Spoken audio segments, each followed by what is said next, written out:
The ruling coalition secured a two-thirds majority in the National Assembly on Wednesday after the Election Commission of Pakistan distributed reserved seats among the PMLN, PPP, and opposition 𝐒𝐭𝐲𝐬𝐡'𝐬 Fazil following a Supreme Court verdict. Last week, the Constitutional Bench overturned the Apex Court's earlier ruling on the reserved seat case, effectively stripping the PTI of its reserved seats and reallocating them to rival parties in both national and provincial legislatures. This 7-judge majority decision overruled the July 12, 2024 judgment by 8 judges, which had granted PTI eligibility for women and non-Muslim reserved seats. With this reversal, the PTI is no longer considered a parliamentary party. In Bajour, a tragic blast targeted a government vehicle in the Sadiqabad area of Khaar Tehsil, killing at least 5 people, including Assistant Commissioner Faisal Ismail, Tehsildar Abdul Wakil, and Subedar Noor Hakim, and a police constable, and injuring 11 others. The explosion completely destroyed the vehicle. The injured were rushed to the Khaar DHQ hospital, where emergency measures were enforced. KP Health Advisor confirmed that medical staff had been placed on high alert. KP-IG Zulfikar Hamid stated that initial investigations suggested the banned TTP targeted the Assistant Commissioner's vehicle. A special police team was dispatched and an intelligence-based operation was ordered.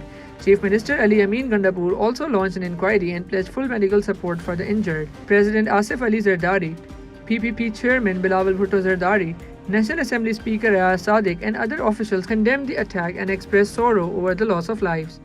Meanwhile, flash floods and heavy rain across Pakistan have claimed 64 lives and injured 117 people over the past week, according to the National Disaster Management Authority. Khyber Pakhtunkhwa suffered the most with 23 deaths, including 10 children. Punjab reported 21 fatalities, Sindh 15, and Balochistan 5. The Pakistan Meteorological Department has warned of intensified monsoon activity starting July 5th, forecasting widespread rain, thunderstorms, and the potential for flash floods and urban flooding across multiple regions. In diplomatic developments, the Foreign Office announced on Wednesday that Prime Minister Shehbaz Sharif will attend 17th Economic Cooperation Organization Summit in Baku, Azerbaijan from the July 3rd to 4th.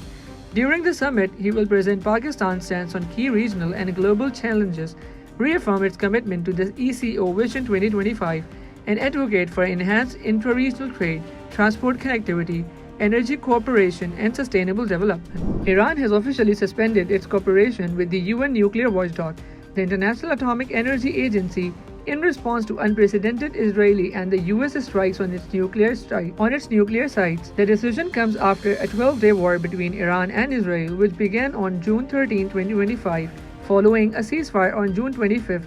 Iranian lawmakers voted overwhelmingly to support cooperation with the IAEA, and the legislation has now come into effect. The law, approved by Iran's parliament and the Guardian Council, asserts that the suspension is meant to safeguard Iran's inherent right under the Nuclear Non-Proliferation Treaty, particularly concerning uranium enrichment. The enrichment issue has been at the center of long-standing disputes between Iran and the Western nations, including the US.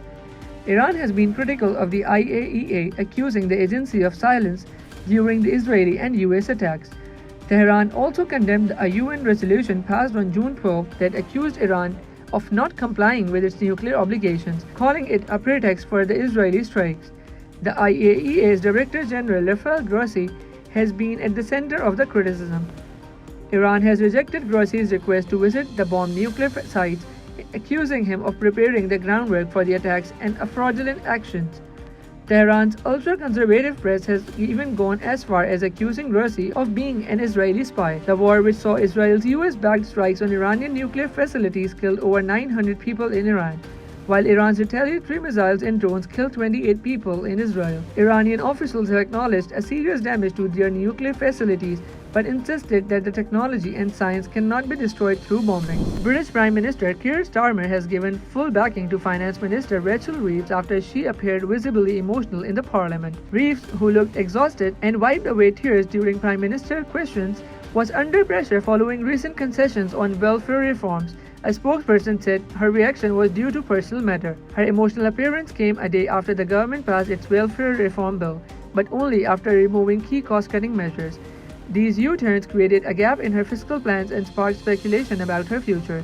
As Reeves said in the Parliament, British bonds sold off sharply and the pound fell nearly 1% amid market fears she might resign. One Labour MP, who declined to be named, said Reeves was upset after an argument with the Speaker of the House of Commons, Lindsay Hoyle. Hoyle's spokesperson declined to comment. Opposition leader 𝐃𝐚𝐰𝐬 pointed to Reeves, saying she looks absolutely miserable and called her a human shield for the Prime Minister's incompetence. Starmer responded that Badenoch herself wouldn't remain in her role but didn't directly mention Reeves. Later, his press secretary affirmed the Chancellor is going nowhere. Mr. Speaker, I don't think the Prime Minister actually watched what happened in the House yesterday. His bill was completely gutted. A U-turn in the middle of the debate, removing Clause 5. Where on earth was he? The reason why he can't answer the question is because he knows it doesn't save any money. It's going to cost millions. This is the first Prime Minister in history to propose a bill to save money who ended up with a bill which costs money. I'm really proud, Mr. Speaker, that in the first year of a Labour government we got free school meals, breakfast clubs, childcare, got £15 billion invested in transport in the North and the Midlands. With cutting regulation, planning and infrastructure is pounding forward.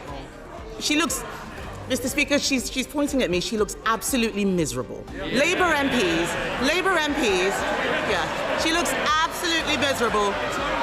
Labour MPs, they can point as much as they like. The fact is, Labour MPs are going on the record saying that the Chancellor is toast, and the reality is that she is a human shield for his incompetence. What we delivered last night was a bill which ends mandatory reassessment of those with severe disabilities. That is the right thing to do. It rebalances universal credit. That is long overdue, and it sets out a pathway to reform of PIP. He's got some brass neck. Has he read the papers this morning? That bill will achieve nothing. It is a pointless waste of time and is absolute proof that he doesn't have a plan. 50% more than under us.